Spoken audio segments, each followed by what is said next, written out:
Hello friends, पिछले video में हमने आदिकाल का पार्ट 1 किया है जिसमें हमने बाकी के क्वेश्चंस किए थे।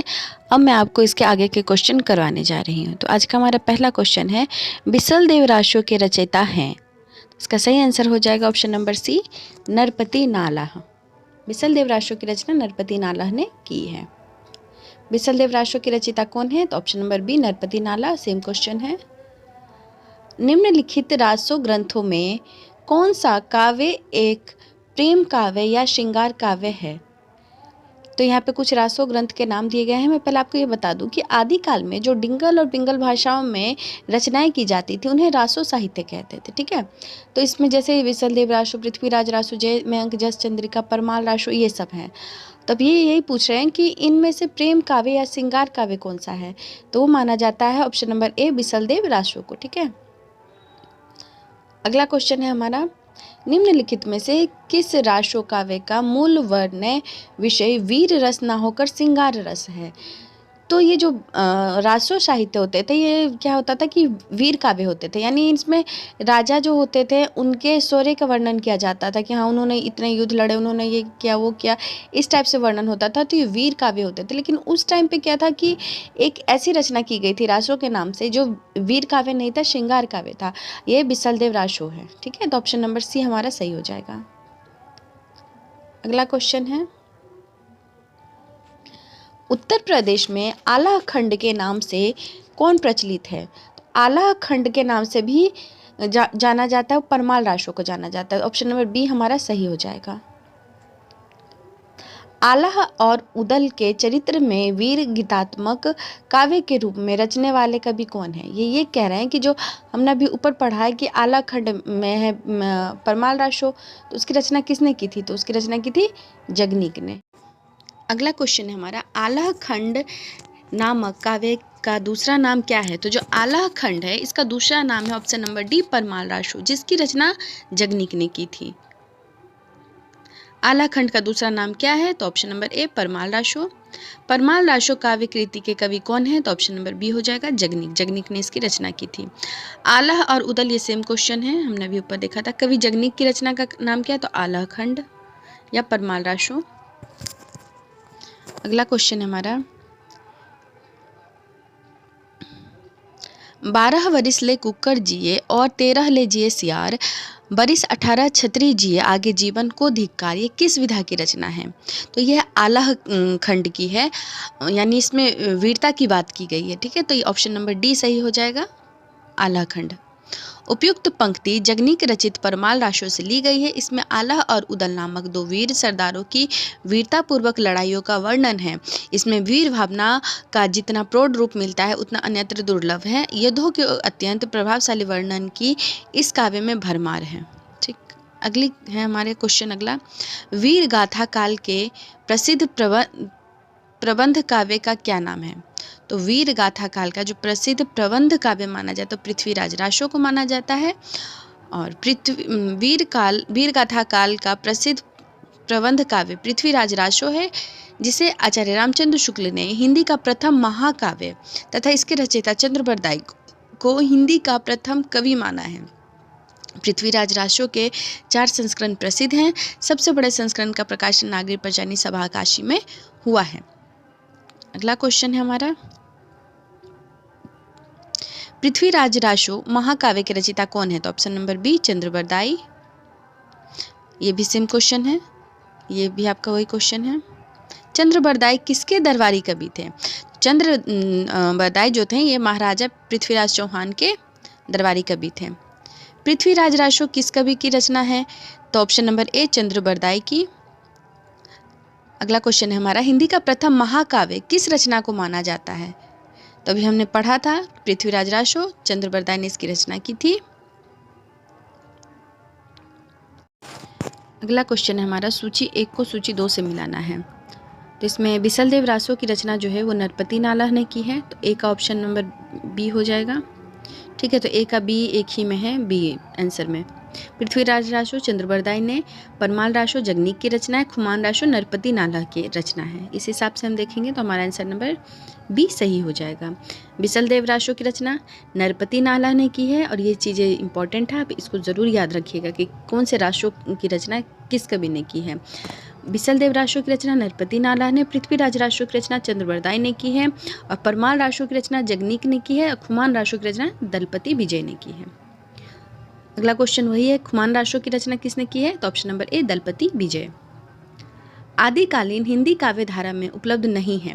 तो जब हम आदिकाल को पढ़ते हैं तो हम वहाँ देखेंगे कि सिद्ध साहित्य भी है, जैन साहित्य भी है, वीर साहित्य भी है, नाथ साहित्य भी है, परंतु सिख साहित्य आदिकाल में नहीं पाया जाता है। तो ऑप्शन नंबर सी हमारा सही हो जाएगा।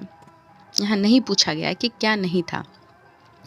संभवतः 1050 से 1375 की काल अवधि में लिखे गए हिंदी साहित्य का वीर गाथा काल के रूप में नामकरण किसने किया है?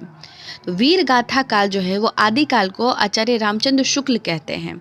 ठीक है, रामकुमार वर्मा, हजारी प्रसाद द्विवेदी, डॉक्टर नागेंद्र और आचार्य रामचंद्र शुक्ल, ये जो हमारे चारों विकल्प हैं, चारों ने अलग अलग नाम दिए हैं, जिसमें से ये सन जो है ना, सन भी ध्यान रखना है आपको कि 10 से 50 से 1375 की जो अवधि है, इसको वीर गाथा काल किसने दिया है? तो आचार्य रामचंद्र शुक्ल। हजारी प्रसाद द्विवेदी आदिकाल ही कहते हैं। अगला क्वेश्चन है, निम्नलिखित में से कौन वीर गाथा काल की रचना नहीं है? वीर गाथा काल यानी आदिकाल की बात हो रही है। इन्हें आदिकाल को वीर गाथा नाम आचार्य रामचंद्र शुक्ल जी ने दिया था। तो वीर गाथा काल के समय की रचना कौन सी नहीं है? संदेश रासक, आल्हा खंड, जयमंग जसचंद्रिका या भक्तमाल।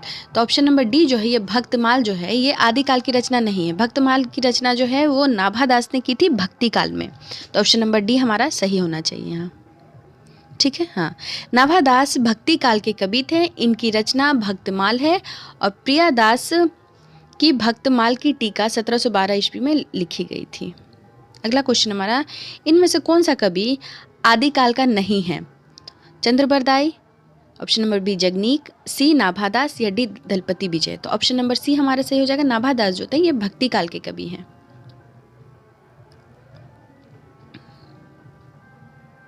अगला क्वेश्चन हमारा, आदिकालीन साहित्य का प्रमुख रस क्या है? यानी आदिकाल में जो है किस टाइप की रचनाएं होती थी? तो वीर की ज़्यादा होती थी, यानी राजा ने ये सब बातें होती थी, राजा की प्रशंसा होती थी, तो वीर काव्य ज़्यादा होते थे।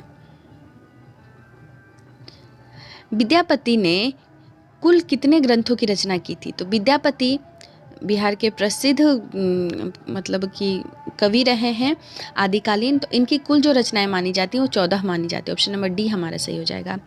विद्यापति की अधिकांश रचनाएं संस्कृत एवं अवहट में हैं। कीर्ति लता और कीर्ति पताका इनकी अवहट रचनाएं हैं। इनकी तीसरी रचना पदावली है। ये पदावली जो है ये इन्होंने मैथिली भाषा में लिखी थी और कीर्तिलता कीर्ति पताका अवहट की है, पदावली इनकी मैथिली की है और जिसकी भाषा ब्रज भाषा मिश्रित मैथिली है। इनमें कीर्ति पताका अभी तक संपादित होकर प्रकाशित नहीं हुई है। कीर्तिलता ऐतिहासिक महत्व का छोटा सा प्रबंध काव्य है। इसकी भाषा अवहट है। विद्यापति ने इसे कहानी कहा है। पदावली विद्यापति के यश का आधार है। इनकी अन्य रचनाएं हैं भू परिक्रमा, पुरुष परीक्षा, लिखनावली, शैव सर्वस्वसार, गंगा वाक्यावली, दान वाक्यावली, दुर्गा भक्ति तरंगिनी, विभागसार, वर्ष कृत्य और गयापतन, गौरक्ष विजय इनका प्रसिद्ध नाटक है। इस प्रकार इनके कुल ग्रंथ की संख्या 14 है। अगला क्वेश्चन हमारा, विद्यापति के पद किस भाषा में रचित है? तो इसका सही आंसर हो जाएगा option number B Maithili. Vidyapati की कौन सी रचना अभी तक संपादित होकर प्रकाशित नहीं हुई है? तो इसका सही आंसर हो जाएगा ऑप्शन नंबर बी कीर्ति पताका। विद्यापति इनमें से किस रचना के आधार पर मैथिल कोकिल कहलाए? तो मैथिली में विद्यापति ने पदावली की रचना की थी, तो इन्हें पदावली के ही कारण मैथिल कोकिल कहा जाता है। बाकी इनकी कीर्तिलता कीर्ति पताका अवहट में लिखी गई है। आचार्य रामचंद्र शुक्ल ने हिंदी साहित्य का इतिहास में लिखा है कि विद्यापति जिसकी रचना के कारण ये मैथिल कोकिल कहलाएं वह इनकी पदावली है। इन्होंने अपने समय की प्रचलित मैथिली भाषा का व्यवहार किया है। विद्यापति के पद अधिकतर श्रृंगार के ही हैं। इसमें नायक और नायिका राधा और कृष्ण हैं। अगला क्वेश्चन है हमारा, देसिल बौना सब जग मिठा, यह प्रसिद्ध उक्ति किसने कही है? तो यह ऑप्शन नंबर ए विद्यापति की है। प्रस्तुत उक्ति विद्यापति की है, जिसका अर्थ है कि अपना देश, अपनी भाषा सबको मीठी लगती है, यही जानकर मैंने इसकी रचना की है।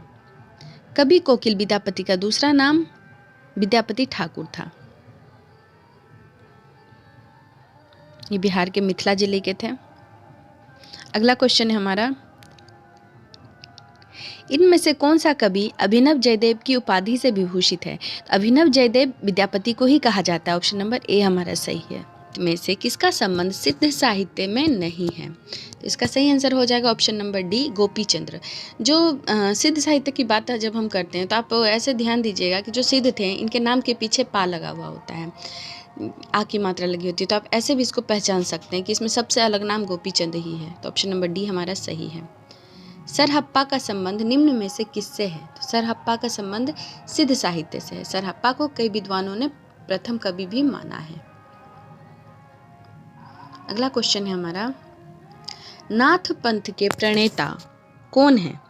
तो नाथ पंथ के जो प्रणेता माने जाते हैं, इसका ऑप्शन नंबर ए सही हो जाएगा, आदिनाथ। नाथ पंथ के प्रणेता आदिनाथ थे। योगिक क्रियाओं के उद्धार के लिए नाथ संप्रदाय का उदय हुआ था। गोरखनाथ के गुरु का नाम बताइए। गोरखनाथ के गुरु का नाम था मत्स्येंद्र नाथ। ठीक, तो ऑप्शन नंबर ए हमारा सही हो जाएगा। नाथ संप्रदाय में हठ योग का अर्थ क्या है? तो इसका सही आंसर हो जाएगा ऑप्शन नंबर डी। ह का अर्थ होता है सूर्य और ठ का अर्थ होता है चंद्र, यानी दोनों का योग हठ योग कहलाता है। ऑप्शन नंबर डी हमारा सही हो जाएगा। सिद्धों की साधना में शून्य का पूरक तत्व क्या है?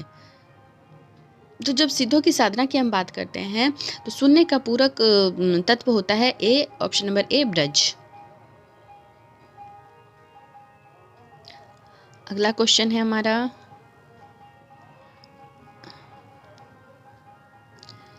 सिद्ध कवियों द्वारा प्रयुक्त भाषा को क्या कहा जाता है? तो सिद्धों की जो भाषा थी इसको संध्या भाषा या संध्या भाषा कहा जाता है। ठीक है, सिद्ध कवियों के द्वारा प्रयुक्त भाषाओं को संध्या या सांध्या भाषा कहा जाता है। इन्होंने संध्या भाषा शैली में रचनाएं की हैं। संध्या भाषा वस्तुतः अंत साधनात्मक अनुभूतियों का संकेत करने वाली प्रतीक भाषा है। इस भाषा शैली का उपयोग नाथों ने भी किया था।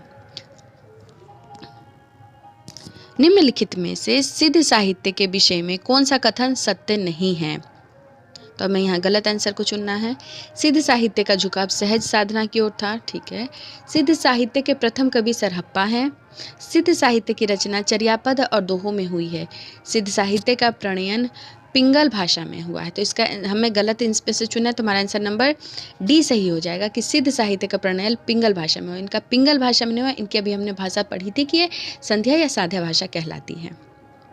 मैं खुद बीपीएससी से सिलेक्टेड टीचर हूं और मैंने इसी के थ्रू अपनी तैयारी की थी जो मैं आपको करवा रही हूं। तो मैं उम्मीद करती हूं कि जितने भी आगे आने वाले कैंडिडेट हैं जो टीआरई 3 या 4 की तैयारी कर रहे हैं, अगर आप हिंदी सब्जेक्ट से तैयारी कर रहे हैं तो आई होप कि मैं आपकी हेल्प कर पा रही हूँ।